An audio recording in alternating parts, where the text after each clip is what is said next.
Baik, hari ini kita akan belajar mengenai perbedaan angket dan skala, ya. Nah, di sini ada beberapa perbedaan. Yang pertama adalah data yang diungkap merupakan data faktual, ya, data yang sebenarnya, data yang nyata. Kemudian kalau skala psikologi di sini yang data diungkap adalah yang bersifat psikologis, ya, bersifat konsep psikologis yang menggambarkan aspek kepribadian. Kemudian yang kedua, pertanyaannya langsung terarah kalau angkat. Kalau skala psikologi adalah pertanyaannya sebagai stimulus, ya, stimulus tertuju pada indikator perilaku guna memancing jawaban yang merupakan refleksi dari keadaan diri subjek. Kemudian angkat di sini angkat mengungkap informasi mengenai banyak hal. Kemudian kalau skala dia mengungkap hanya satu atribut tunggal. Kemudian yang keempat, hasil angkat tidak perlu diuji secara psikometris, ya, jadi reliabilitas, validitas itu tidak perlu dicek. Kemudian beda halnya pada skala, dia harus dicek reliabilitasnya, validitasnya. Kemudian contoh, ya. Kemudian untuk contoh misalkan seperti ini. Misalkan tentang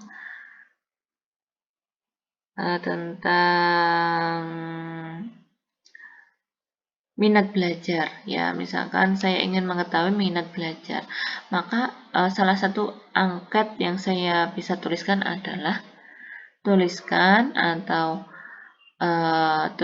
minat belajar, atau silakan tuliskan minat salah satu mata pelajaran dalam belajar. Nah, itu kan sudah jelas, ya, matematika misalkan, IPA misalkan, TIK misalkan. Nah, tapi beda hanya jika menggunakan yang skala mengenai minat belajar. Misalkan salah satunya adalah siswa atau saya akan merasa bersalah jika saya tidak belajar setiap malam. Nah, itu kan salah satu menunjukkan minat belajar, ya.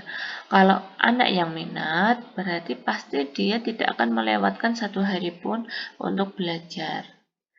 Ya, tetapi bedanya kalau yang tidak minat belajar, ya, dia pasti akan acuh tak acuh belajar atau tidak untuk setiap hari. Nah, seperti itu. Jadi, kalau angket pertanyaannya itu langsung menjurus ke data faktual, ya, data yang sebenarnya, informasi yang sebenarnya minat nggak sih? Kalau minat ya ditulis minat, kalau tidak minat ya tidak ditulis minat, gitu, ya. Tetapi kalau yang skala, dia pertanyaannya halus, ya, smooth. Jadi pertanyaannya itu hanya pertanyaan yang bersifatnya stimulus, yaitu yang menuju atau cenderung ke arah indikator minat, ya, seperti tadi contohnya. Misalkan saya akan merasa bersalah kalau saya tidak belajar setiap hari. Nah, itu kan menunjukkan suatu keminatan dalam belajar. Seperti itu, ya. Terima kasih atas perhatiannya.